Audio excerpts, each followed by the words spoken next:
नमस्कार, जय जोहार।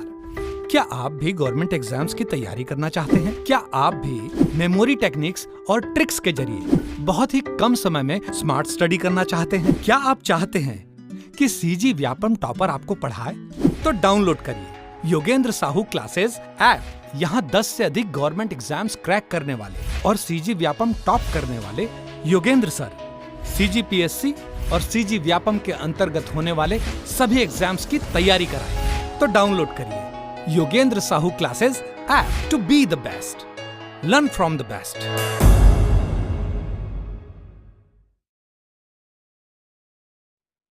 नमस्कार दोस्तों, स्वागत है आपका योगेंद्र साहू ऑनलाइन क्लासेस में। तो आज हम देखने वाले हैं सीजीजीएस का सीरीज 6। हम लोग लगातार इसके बैक टू बैक वीडियोस करते जा रहे हैं। इससे आपका एमसीक्यू के थ्रू बहुत सारा सिलेबस क्या हो जाएगा, कवर हो जाएगा। योगेंद्र साहू क्लासेस में सीजीजीएस का एमसीक्यू चल रहा है, इसके साथ में ही फिजिक्स का भी आपका एमसीक्यू चल रहा है, जो आपके आगामी प्रयोगशाला परिचालक और कृषि मंडी में बहुत ज़्यादा यूजफुल रहेगा। सीजीजीएस तो हॉस्टल वार्डन में भी काम आएगा और आगामी जितने भी परीक्षाएं रहेंगी सभी के लिए यूजफुल है, चाहे वो आगामी प्री ही क्यों ना हो। अगर आपको प्रयोगशाला परिचालक और कृषि मंडी का बेहतर तैयारी करना है तो आप Yogendra Sahu classes app download करके वहाँ से आप कोर्स परचेस कर सकते हैं। इसके साथ ही वहाँ टेस्ट सीरीज भी लॉन्च की गई है, तो आप वहाँ जाकर टेस्ट भी दिला सकते हैं। और जिन्होंने हमारे चैनल को अभी तक सब्सक्राइब नहीं किया है वो सब्सक्राइब करके रख लीजिए, ठीक है, क्योंकि ये वीडियो सीरीज अभी बहुत लंबा चलने वाला है। तो देखते हैं आज का पहला क्वेश्चन क्या है। निम्नलिखित में से कौन सा विंध्य श्रेणी से संबंधित है? कैमूर, राजपीपला, महादेव या फिर मिकिर? तो छत्तीसगढ़ में ऐसा कौन सा सीरीज है जो क्या किससे संबंधित है? विंध्य श्रेणी से, जो विंध्यांचल का श्रेणी है उससे। तो इसका सही आंसर हो जाएगा कैमूर। कैमूर पर्वत श्रृंखला कहाँ है? जैसे ये हो गया क्या, छत्तीसगढ़। यहाँ पे क्या है, एमसीबी, तो यही क्या है, कैमूर पर्वत श्रृंखला। तो ये जो राजपीपला और महादेव ये क्या है, तो ये जो दोनों है ना वो सतपुड़ा श्रेणी के हिस्से हैं। विंध्य वाला तो कैमूर हो गया, राजपीपला और महादेव किसके हैं, सतपुड़ा के, लेकिन ये छत्तीसगढ़ में नहीं है। कहाँ है, ये एमपी में है। और ये जो मिकिर है, मिकिर कहाँ पे है, ये असम में है, ठीक है, असम में। तो कैमूर तो हो गया विंध्यन का। तो छत्तीसगढ़ में ऐसा और कौन सा श्रेणी है जो सतपुड़ा रेंज से क्या है, संबंधित है? तो जो रामगढ़ की पहाड़ी है ना, कहाँ पे है अवस्थित है, तो वो कहाँ है, सरगुजा में अवस्थित है। तो जो रामगढ़ की पहाड़ी है वो सतपुड़ा श्रेणी का क्या है, हिस्सा है। अगर यहाँ पे सतपुड़ा आता और ऑप्शन में रामगढ़ की पहाड़ी दिया रहता तो वो आपका क्या होता, करेक्ट आंसर होता। तो विंध्यन बोलेगा तो कैमूर लगाना, सतपुड़ा बोलेगा तो रामगढ़ की पहाड़ी लगाना। छत्तीसगढ़ के परिप्रेक्ष्य में बता रही हूँ मैं, ठीक है। दूसरा क्वेश्चन क्या है, जसपुर सामरी पाट प्रदेश में पाया जाने वाला मुख्य खनिज निम्नलिखित में से कौन सा है? जो हमारे छत्तीसगढ़ का पाट प्रदेश है, छत्तीसगढ़ को टोटल 4 भू आकृत प्रदेशों में बांटा गया है। तो 4 कैसे कैसे, एक तो मैं यहाँ रफ मैप बना रही हूँ, ठीक है। इस साइड वाले को क्या बोलते हैं, ये पूर्वी बघेलखंड का पठार है, ठीक है, पूर्वी बघेलखंड का पठार। इसका पश्चिमी कहाँ है, तो वो एमपी में आता है, ठीक है। ये क्या हो गया, पूर्वी बघेलखंड का पठार हो गया। ये हिस्सा क्या हो गया, ये हो गया हमारा पाट प्रदेश। नीचे वाला क्या है, ये महानदी बेसिन या फिर छत्तीसगढ़ का मैदान कहलाता है। और नीचे वाला क्या कहलाता है, तो नीचे वाला कहलाता है दंडकारण्य का पठार, दंडकारण्य का पठार। तो ये क्लियर है, छत्तीसगढ़ को कितने भागों में बांटा, 4 भागों में। अब उसमें भी पूछ रहे हैं जो जसपुर सामरी पाट प्रदेश है, ये जो हमारा पाट प्रदेश है उसमें मुख्य रूप से कौन सा खनिज पाया जाता है, कोयला, बॉक्साइट, डोलोमाइट या फिर लौह अयस्क? तो जो जसपुर सामरी पाट प्रदेश है वहां पाया जाता है हमारा बॉक्साइट। क्यों? क्योंकि यहाँ पे इसका शैल समूह कैसे टाइप का शैल समूह मिलता है, तो दक्कन शैल समूह मिलता है। यहाँ दक्कन शैल समूह, दक्कन में फिर क्या मिलता है हमको, बॉक्साइट। बॉक्साइट क्या है, एल्यूमिनियम का अयस्क है, ठीक है। तो बॉक्साइट ना केवल पाट प्रदेश में भी कहाँ पर, जारंग पाट, सामरी पाट, जसपुर पाट, इन सभी में बॉक्साइट की प्राप्ति होती है हमको। तो ये हमको पाट प्रदेश पता चल गया। कोयला मैं अभी तक आपको रटा गया होगा क्योंकि ये चीज मैं बार बार आपको बता चुकी हूँ। कोयला किस में मिलता है, तो गोंडवाना शैल समूह में मिलता है। और गोंडवाना वाला का विस्तार किधर है, अधिकतर ये पूर्वी बघेलखंड के पठार साइड है, तो कोयला इधर ही मिलता है अधिकतर। लौह अयस्क ये भी अभी तक रटा गया होगा। ये किस में मिलता है? धारवाड़ शैल समूह में, और धारवाड़ शैल समूह का विस्तार दक्षिण की ओर। तो बैलाडीला की पहाड़ी में सर्वोत्तम किस्म का लोहा मिलता है, तो ये हो गया। अब बचा क्या? डोलोमाइट। तो डोलोमाइट कहाँ से मिलता है? तो डोलोमाइट मिलता है कडप्पा शैल समूह में, और कडप्पा शैल समूह का विस्तार कहाँ पे से? छत्तीसगढ़ के मैदान में। तो डोलोमाइट वहां से मिलता है। डोलोमाइट जो बिलासपुर का हिर्री है वहां से, बस्तर में भी तिरिया मचकोट है वहां से, शक्ति का 12 द्वार, शक्ति, इन सब में डोलोमाइट मिलता है। कोयला बोलेंगे तो मनेन्द्रगढ़, कोरिया, कोरबा, मान नदी घाटी, इसमें सब कोयला मिलता है। लोहा एकलामा, चेलिकलामा, बोरिया, टिब्बू, नचनिया, खारा, इन सब में कहा? तो लोहा। बॉक्साइड, फुटका पहाड़ी, किंधा क्षेत्र, इन सब में बॉक्साइड मिलता है। अब कथन दिया है, कथन में से बताना है कि कौन सा सही है। तो केशकाल घाटी बस्तर के पठार के पूर्वी सीमा में है। तो क्या केशकाल घाटी बस्तर के पठार के पूर्वी सीमा में? ये क्या हो गया? ये बस्तर का पठार हो गया, और केशकाल है यहाँ पर, तो ये इस साइड है क्या? पूर्व में है क्या? नहीं, ये कौन सा साइड में है? ये इसके उत्तरी साइड में है, ठीक है। ये फिर उसको बोल सकते हैं उत्तर पूर्वी साइड में है। तो ये पूर्व में है क्या? तो नहीं। छोटा नागपुर का पठार का पश्चिमी भाग, पश्चिमी भाग छत्तीसगढ़ का उत्तर पूर्व सीमा है। देखो इंडिया का रफ मैप बना रही हूं मैं।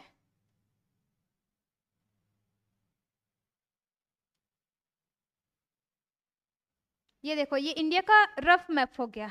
अब इंडिया के कहाँ पे? यहाँ पे क्या है? छत्तीसगढ़, और इधर क्या? झारखंड, ठीक है, झारखंड। तो झारखंड साइड क्या पड़ता है? छोटा नागपुर का पठार पड़ता है। तो छोटा नागपुर पठार का पश्चिमी भाग, तो यहाँ पर जैसे छोटा नागपुर, सी लिख रही हूँ, छोटा नागपुर पठार का पश्चिमी भाग क्या करता है? छत्तीसगढ़ की उत्तर पूर्व सीमा बनाता है। ये तो बिल्कुल सही है, ठीक है। अगर इसको ऐसा काट दिया जाए तो ये कौन सा सीमा रेखा हो गया? उत्तर पूर्व हो गया। और वहीं छोटे नागपुर पठार का पश्चिमी भाग क्या कर रहा है? छत्तीसगढ़ के उत्तर पूर्व सीमा बना रहा है। तो ये बिल्कुल क्या है? करेक्ट है। और क्या बोल रहा है? महानदी बेसिन का आकार पंखी की आकार की तरह है। तो ये भी बिल्कुल सही है। महानदी बेसिन का आकार क्या है? चापा आकार या पंखा आकार में है। यहाँ पे जैसे महानदी बेसिन बनता है तो ऐसे पंखा आकार में बनता है, ठीक है। तो क्या हो जाएगा? 2 और 3 सही है, एक क्या है? गलत है। चौथा प्रश्न देखते हैं। गंधेश्वर मंदिर किस नदी के तट पर स्थित है? जो गंधेश्वर महादेव का मंदिर है वो किस नदी के तट पर है? खारून नदी, पैरी नदी, महानदी या फिर अरपा नदी? ये है महानदी के तट पर बस है, ठीक है। महानदी के तट पर इस मंदिर का निर्माण कराया गया। तो किसके द्वारा कराया गया? तो ये 8वीं शताब्दी में जो पांडुवंशीय शासक थे महाशिव बालार्जुन, फिर से मैं एक रिपीट कर रही हूँ, जो पांडुवंशीय शासक थे महाशिव बालार्जुन, उनके द्वारा क्या किया गया? गंधेश्वर मंदिर का निर्माण कराया गया महानदी के तट पर। कहाँ है ये? तो ये है सिरपुर में। तो निर्माण मैंने क्या बता रहा है? महाशिव बालार्जुन के द्वारा। लेकिन उसका जीर्णोद्धार अगर आता है, जीर्णोद्धार वाला अगर क्वेश्चन आता है तो आप लेंगे चिमनाजी भोसले। चिमनाजी भोसले के द्वारा गंधेश्वर महादेव मंदिर का जीर्णोद्धार कराया था। मतलब बनवा तो महाशिव बालार्जुन ने दिया था, ठीक है। फिर समय के साथ वो जीर्ण शीर्ण अवस्था में पहुंच जाते हैं, तो उसका जीर्णोद्धार मतलब उसको रेनोवेट किसने किया? तो चिमनाजी भोसले ने किया। इंद्रावती की सहायक नदी है। अगर आपको चारों क्वेश्चन नहीं दिख रहा होगा तो मैं क्वेश्चन अभी हटा दूं। इंद्रावती की सहायक नदियां हैं, ये क्वेश्चन है। अब ऑप्शन में देखते हैं तो कौन कौन सा उनकी सहायक नदी है। तो इतना सारा दिया है, तो इसमें से हम लोग एलिमिनेट करके बनाएंगे। देखते हैं कैसे एलिमिनेट करके बनाना है। देखो सेकंड वाला दिख रहा है क्या? सबरी और मालगेर।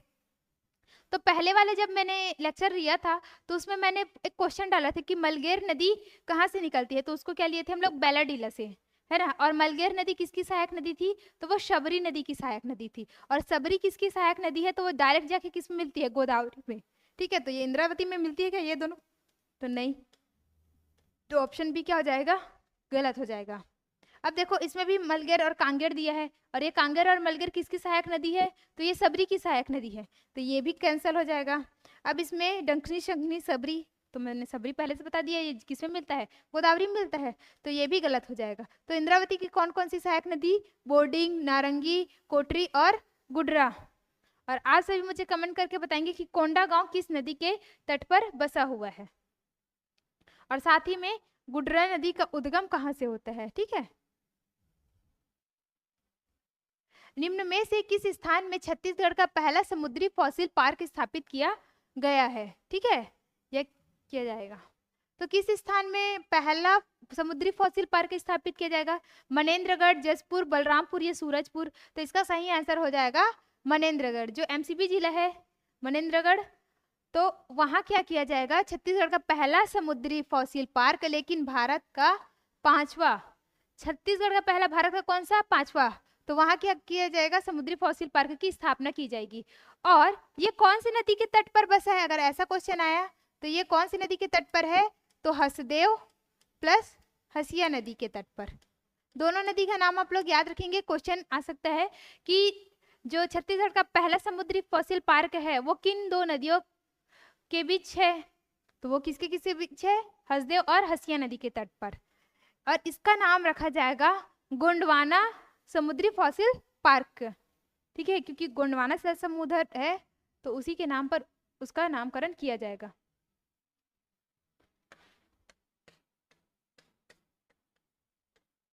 अब देखिए, किस नदी को संस्कृत में हिरण्यबाहु नदी कहा गया है? किस नदी को संस्कृत में हिरण्यबाहु नदी, मतलब हिरण्यबाहु कहते हैं? महानदी, इंद्रावती, शिवनाथ या फिर सोन? तो इसका करेक्ट आंसर हो जाएगा सोन।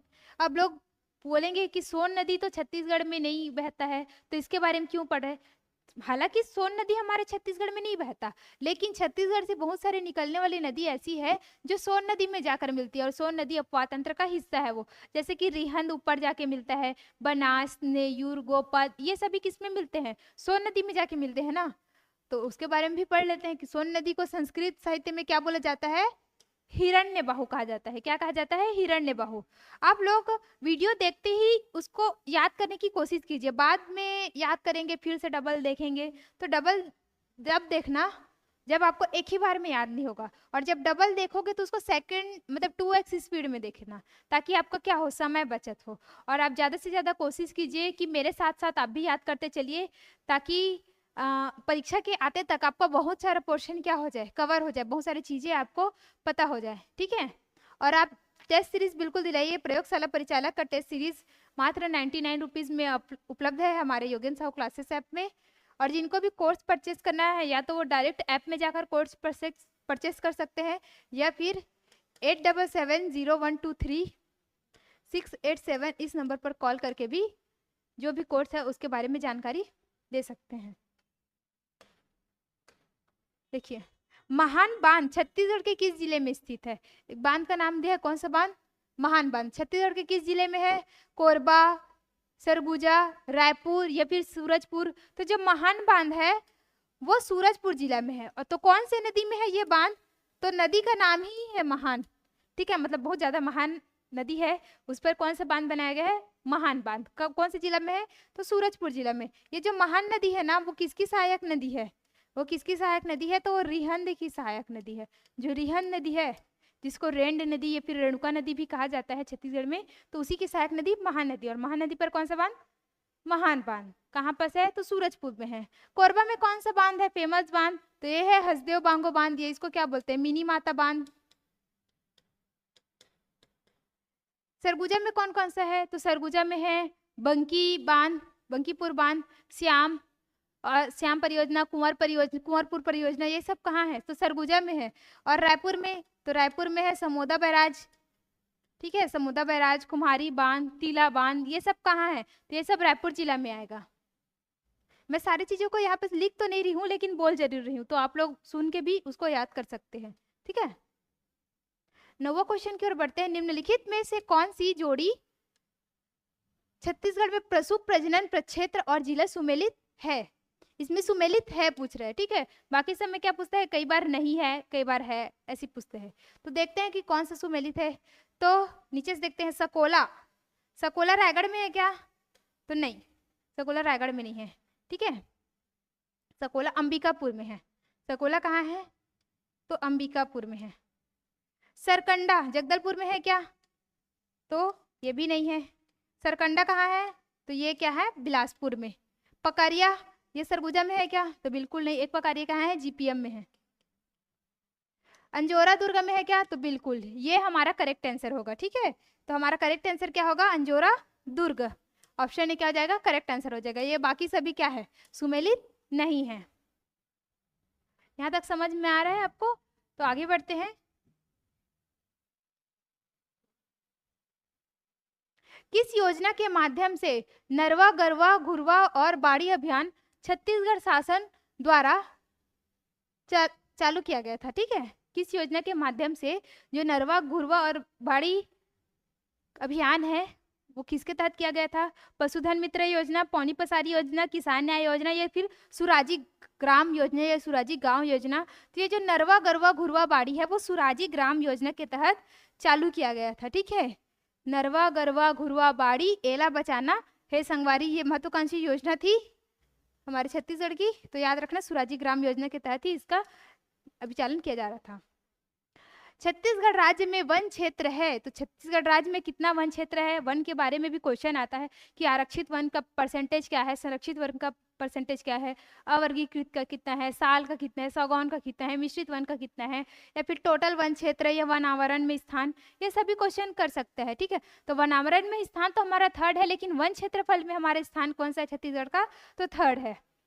और ये IFSR रिपोर्ट के अनुसार भी 3rd है और हमारे इकोनॉमिक सर्वे में भी 3rd दिया है। तो अब वन क्षेत्रफल का 3rd ही लेना, वन क्षेत्रफल का 4th लेना, वन आवरण का 3rd लेना। थोड़ा गलती हो गया था, माफी चाहूंगी इसके लिए।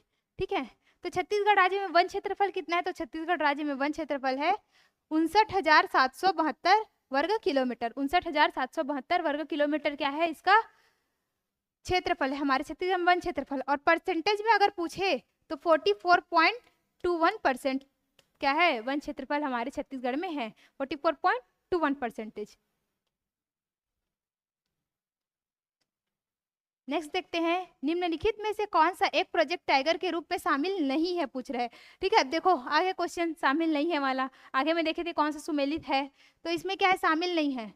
तो अचान कमार, भैरमगढ़, सीता नदी, उदंती, तो इसमें से कौन सा टाइगर प्रोजेक्ट में शामिल नहीं है? तो वो है भैरमगढ़, ये क्या है, ये शामिल नहीं है। ठीक है, जबकि अचान कमार, सीता नदी प्लस उदंती ये दोनों साथ में है। ठीक है, सीता नदी प्लस उदंती। और कौन कौन सा है? तो एक है इंद्रावती और ठीक है इंद्रावती, जो इंद्रावती है, इंद्रावती इसको 1983 में क्या किया गया था? प्रोजेक्ट टाइगर में शामिल किया गया था। और अचान कमार को, तो अचान कमार को 2006 में शामिल किया गया था। और सीता नदी प्लस उदंती को, इसको भी प्रोजेक्ट टाइगर के रूप में 2006 में क्या किया गया था? सम्मिलित किया गया था। ठीक है, शामिल किया गया था। और इन तीनों को टाइगर रिजर्व भी बनाया गया है। तो टाइगर रिजर्व कब बनाया गया है? टाइगर रिजर्व बनाया गया है 2009 में। ठीक है, इसको भी बनाया गया कब? इसको भी 2009 में। और सीता नदी प्लस उदंती इसको भी कब बनाया गया? तो 2009 में। एक साथ ही में नया टाइगर रिजर्व भी बना है, गुरु घासीदास राष्ट्रीय अभ्यारण्य प्लस तमोर पिंगला राष्ट्रीय वन्य प्राणी अभ्यारण्य, इन दोनों को मिलाकर टाइगर रिजर्व घोषित किया गया है। तो वो नवीनतम है 2021 के अनुसार।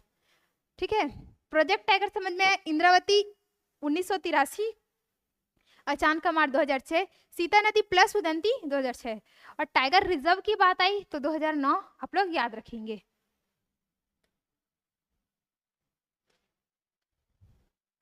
नेक्स्ट है गैर पारंपरिक ऊर्जा के कार्यालय ऑफिस का नाम क्या है?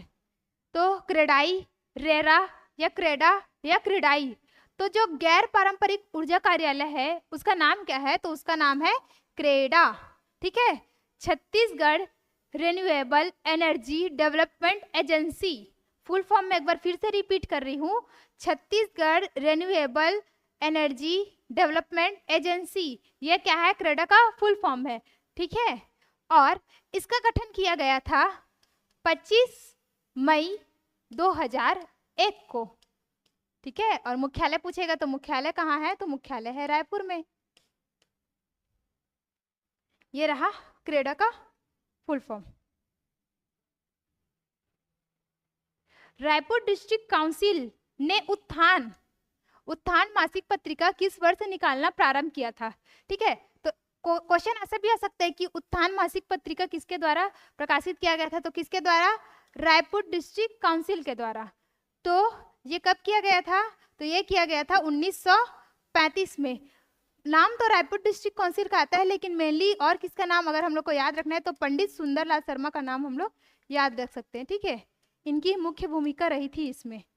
सुंदरलाल शर्मा का नाम। 1935 में किया गया था रायपुर डिस्ट्रिक्ट काउंसिल के द्वारा उत्थान पत्रिका का प्रकाशन। और एक विकास पत्रिका आती है, तो विकास को याद रखना बिलासपुर डिस्ट्रिक्ट काउंसिल। देखो वी और बी सेम सेम दिखता है, तो विकास पत्रिका को याद रखना बिलासपुर से और उत्थान को याद रखना रायपुर से। छत्तीसगढ़ में उपलब्ध खनिज भंडार की स्थिति क्या है, अधिकतम से न्यूनतम की ओर लिखना है। मतलब जो सबसे पहले ज्यादा जिसका भंडार है उसको लिखना है, उसके बाद उससे कम, उसके बाद उससे कम, उसके बाद उससे कम। किसकी दृष्टि से पूछ रहा है? भंडार की दृष्टि से, ना कि उत्पादन की दृष्टि से। तो शब्दों को आप लोग ध्यान में रखना, क्योंकि शब्द चेंज होने से उसके उस प्रश्न पूछने का भी अर्थ क्या हो जाता है, चेंज हो जाता है। तो देखते हैं कि भंडार की दृष्टि से सबसे पहला खनिज कौन सा है। तो भंडार की दृष्टि से कोयला सबसे फर्स्ट है, मतलब क्या आएगा, थर्ड पहले आएगा, उसके बाद कोयला हो गया। अब कोयला के बाद हमको क्या लगेगा कि लोहा, लोहा आएगा आंसर, बट लोहा नहीं है, क्या है, चूना पत्थर सबसे ज्यादा है। ठीक है, लोहा नहीं है, क्या है, चूना पत्थर ज्यादा भंडार क्षेत्र है। उसके बाद आएगा लौह अयस्क, फिर लास्ट में आएगा डोलोमाइट। मतलब 3 2 1 4, 3 2 1 4, ऑप्शन ए। प्राचीन छत्तीसगढ़ पुस्तक के लेखक कौन है? हमको छत्तीसगढ़ साहित्य और साहित्यकार से भी प्रश्न डेली डेली करने होंगे, उससे क्या होगा, हमको थोड़ा थोड़ा याद होते चलेगा। और साहित्य और साहित्यकार से तो एक प्रश्न आना निश्चित ही होता है हर पेपर में। ठीक है, तो प्राचीन छत्तीसगढ़ पुस्तक है, उसके लेखक कौन है? डॉक्टर रोमिला थापर, डॉक्टर जाला प्रसाद मिश्र, डॉक्टर बलदेव प्रसाद मिश्र या श्री प्यारेलाल गुप्त। तो जो प्राचीन छत्तीसगढ़ है वो श्री प्यारेलाल गुप्त जी की रचना है। इनकी और रचना लवंग लता, भूथा मंडल, दो मित्र, कुसुम लता, ये सब क्या है, इनकी रचनाएं हैं। और छत्तीसगढ़ परिचय, छत्तीसगढ़ परिचय ये किनकी रचना है? तो ये डॉक्टर बलदेव प्रसाद मिश्र की रचना है, छत्तीसगढ़ परिचय।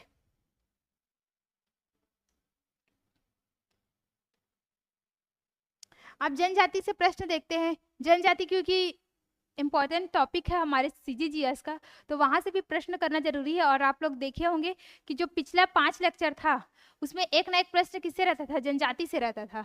तो आज भी करेंगे और आगे भी 20 जो क्वेश्चन का सीरीज चलेगा उसमें करते जाएंगे। यहाँ पूछा है एक साइड जनजाति और एक साइड उनके क्षेत्र को मिलान करने की, वो मेनली किस क्षेत्र, मतलब ये नहीं बोलना चाह रही हूँ कि मैं एकदम इसी जगह पर पाया जाता है और किसी जगह पर नहीं, उनका मुख्य संकेंद्रण क्षेत्र ये है करके। अब देखो भुंजिया, तो कल मैंने जब भुंजिया जनजाति बताया था कि कौन सी जनजाति की महिलाएं विवाह के बाद सफेद साड़ी पहनती है, तो मैंने आंसर क्या बताया था? भुंजिया जनजाति। तो और उसके साथ में बताया था कि भुंजिया जनजाति क्या है? राज्य के द्वारा घोषित विशेष पिछड़ी जनजाति है। और ये कहाँ पे पाई जाती है, मतलब कौन से जिले की ओर रहती है? तो गरियाबंद। तो बिंद्रानवागढ़ ये गरियाबंद में ही है, तो इनका मुख्य संकेंद्रण कहाँ पड़ेगा? बिंद्रानवागढ़ में। ठीक है, ये वहाँ का एक तहसील है।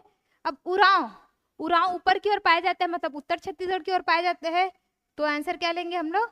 जसपुर। जसपुर में ही उरांव जनजाति ज्यादा पाया जाता है और उसके आसपास के क्षेत्रों में। अब देखो मुरिया, तो मुरिया जनजाति का मुख्य संकेंद्रण केंद्र का कौन सा है? तो कोंडागांव है। कौन सा? कोंडागांव। और माड़िया, माड़िया फिर या फिर अबुझ माड़िया, इन लोग का मुख्य संकेंद्रण केंद्र कहाँ है? तो अबुझमाड़, मतलब कि क्या? नारायणपुर में। ये आपको क्लियर है? ये आप लोग नीचे जोड़ी मिलान कर लीजिए। अब देखते हैं जनजाति विवाह और वास्तविक नाम, उसका वास्तविक नाम क्या है? तो पहला क्या है? क्रय विवाह। तो क्रय विवाह को क्या बोलते हैं? तो क्रय विवाह को बोलते हैं पारिंग धन। इसमें क्या होता है? जो वर रहता है वो वधु पक्ष को कुछ उपहार देकर क्या करता है? विवाह कार्य, विवाह करता है। ठीक है, तो यही क्या हो गया? कर विवाह। ये इसको बोलते हैं पारिंग धन, मतलब धन देकर क्या करना? विवाह करना। ये हो गया पारिंग धन। सेवा विवाह, तो सेवा विवाह को बोलते हैं लमसेना। जैसे मैं बताई ना कि कुछ उपहार देकर शादी करता है, कुछ धन देकर करता है, तो जब वो उपहार देने में असक्षम रहता है या धन देने में असक्षम रहता है, तो वो क्या करता है? वर जो है वो लड़की पक्ष में, मतलब लड़की के घर में या वधु पक्ष बोल सकते हो, वहां जाकर क्या करता है? सेवा करता है उनकी, या उनका काम काज करता है, वहीं जाके रहता है और उन्हीं का आवभगत सेवा करते रहता है। तो वही क्या कहलाता है? सेना, लमसेना, सेवा विवाह। ये होता है गोंड जनजाति में। ठीक है, ये पारिंग धन तो सभी जनजातियों में मोस्टली होता ही है। इस लमसेना को अलग अलग नाम से भी जाना जाता है, जैसे कि गोंड में और एक नाम बोलते हैं, इसको बोलते हैं चरघिया। ठीक है, चरघिया। और कंवर जनजाति में क्या बोलते हैं इसी को, तो इसको बोलते हैं घरजन, ठीक है। और एक बोलते हैं बिंजवार में, बिंजवार में तो इसको बोलते हैं घरजिया, ठीक है। तो ये लमसेना विवाह के ही और अलग अलग नाम है। कॉन्सेप्ट वही है कि लड़की के घर जाके सेवा करना है, वहीं रहना है, अगर पैसा नहीं दे पा रहे हो तो, नाम बस अलग अलग हो गया। अब अपहरण विवाह, तो अपहरण विवाह का क्या नाम है, पायसोतुर विवाह, ठीक है। तो जैसे कि लड़की को किडनैप करके अगर उससे शादी कर लेते तो वो क्या विवाह कहलाएगा, पायसोतुर विवाह या फिर अपहरण विवाह।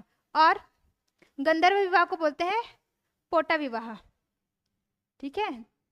गंधर्व विवाह को क्या बोलते हैं, पोटा विवाह। मतलब जब लड़की राजी लड़का राजी तो क्या करे काजी, मतलब जब वो लोग एक साथ पलायन करके विवाह कर लेते हैं, साधारण भाषा में बोले तो अभी का लव मैरिज, तो वही है क्या, गंधर्व विवाह को बोलते हैं पोटा विवाह।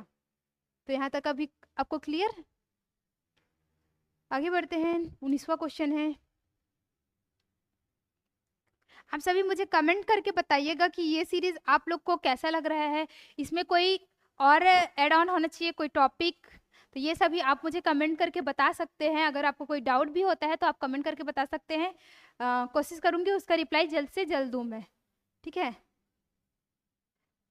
इनमें से किसने इस राज्य की जनजातियों की संस्था घोटुल का अध्ययन किया, तो श्यामाचरण दुबे, वेरियल एल्विन, फ्यूरर हेमनडॉर्फ या फिर हीरालाल शुक्ल।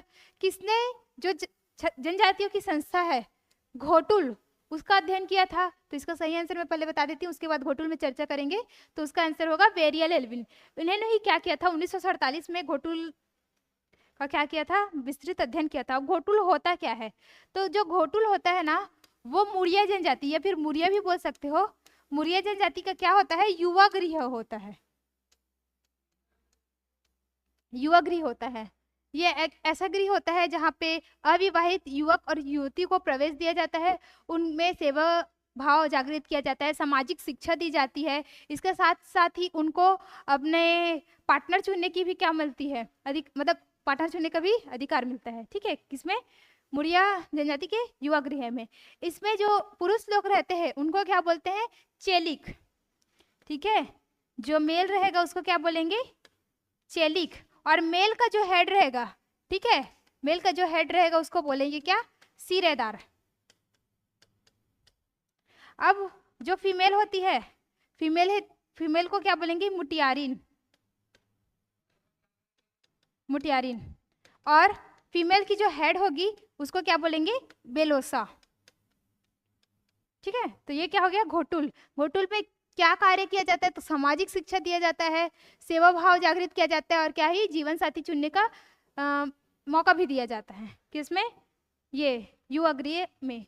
और जो घोटुल होता है, मुरिया जनजाति का जो युवा गृह घोटुल, उसके देवता कौन होते हैं, तो ऐसा भी क्वेश्चन है, तो इनके देवता कौन है, तो लिंगोपेन जो है वो इनके देवता होते हैं। और लिंगोपेन से ही वो लोग क्या मानते हैं, अपने युवा गृह की उत्पत्ति मानते हैं।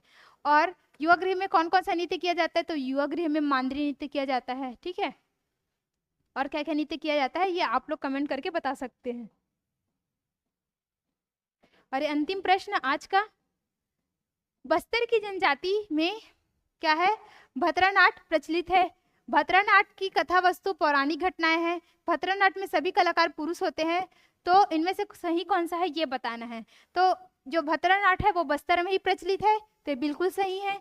और भतरा नाट की जो कथा वस्तु है, जो उसका कहानी रहता है, वो पौराणिक घटना है, तो ये बिल्कुल सही है। ये युद्ध प्रधान होते हैं, ठीक है, युद्ध प्रधान होते हैं।